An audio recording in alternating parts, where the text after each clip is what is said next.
guys, what's up? Welcome to another video Bible lesson. Last week we finished our Moses lessons, and now we're going to be moving on and talking about a different person in the Bible. But even though it's a different person, we're still sticking with the theme of trusting and obeying God. And actually, the person that we're going to talk about today, his story is first. He was there before Moses, and this person's name is Joseph, and his life is just as full of action and twists and turns just like Moses's was. If you haven't noticed, I'm wearing a super colorful coat. This story is about a coat. At least it starts off with a coat that causes a lot of trouble within a family. But when we start out talking about Joseph, he's just a young teenager. Joseph's dad's name is Jacob, and Jacob has 12 sons, and Joseph is the youngest. Can you imagine being the youngest brother with 11 older brothers? But Joseph is very special to his father Jacob. It says several times in the Bible that Joseph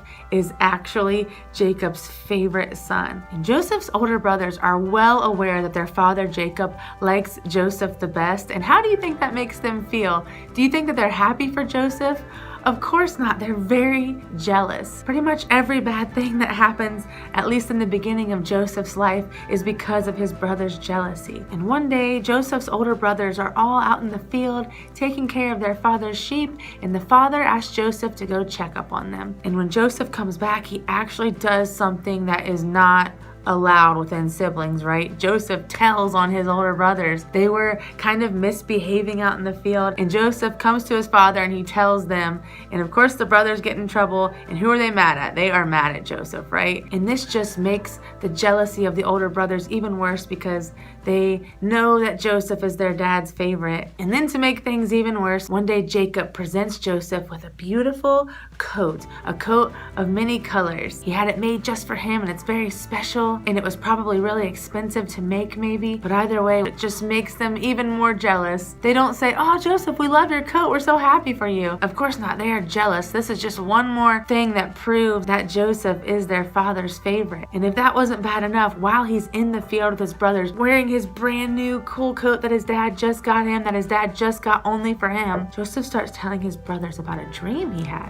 He says, "We were all bundling grain in the field, and my bundle of grain stood up, and all of your guys' bundles of grain bowed down to mine." And when he tells them about that dream, it makes his brothers so mad. They already know that Joseph is the favorite and that he's kind of told on them before. And Joseph doesn't stop there. He ends up telling his entire family, he said, "I even had another dream. The stars, sun, and moon bowed down to me." And when he tells this dream, even his dad Jacob tells him to stop. He says, "Joseph, stop bragging. Me and your mother and your brothers aren't going to bow down to you." But in his mind, Jacob is wondering if this is a dream from God and if it means something more important. But either way, these dreams and the coat that Jacob gives Joseph just make the brothers really angry and really jealous of Joseph. And one day, again, the brothers are out attending to the sheep, and Jacob sends Joseph to go check on them. And of course, he's wearing his coat, and he comes out to check on them, and they see him coming, and they've had enough, and they decide to do something terrible. When Joseph gets there, they take his coat from him, and they throw him down in a well where he can't get out. And while they're trying to decide what to do with them, they see some travelers going by, some strangers, some people that happen to be traveling to Egypt. And I know you guys know all about Egypt because remember how the Hebrews fled from Egypt? It's the same place. Some people that were traveling and they were heading back to Egypt, and so they devise a plan. They decide they are going to sell their brother to those Egyptian men as a slave. And so they lie to these men. They tell them that Joseph is their slave. They don't want him anymore, and they sell their own little brother to these men as a slave. And one of the brothers is worried, of course. He says, "We have to go home. This is Dad's favorite son. What are we going to tell him?" And they still have Joseph's coat, remember? So they decide to smear sheep's blood all over the coat and give it to their father, hoping that he'll think that Joseph was attacked by wild animals. And their plan works.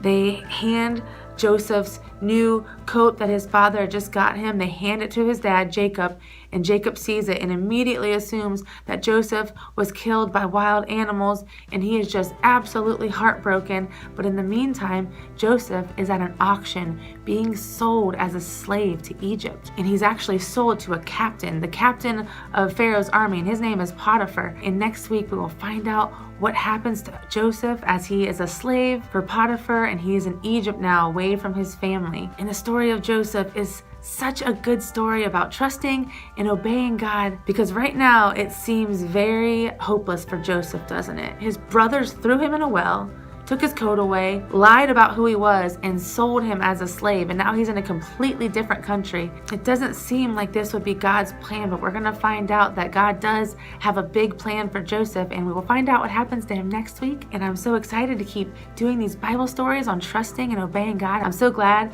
that you guys have been watching them, and I hope that I get to see some of you Sunday. And if not, that's okay. I will see you for our video lesson, our second lesson on under construction, about God building us into something new. And I'll see you guys later. Bye.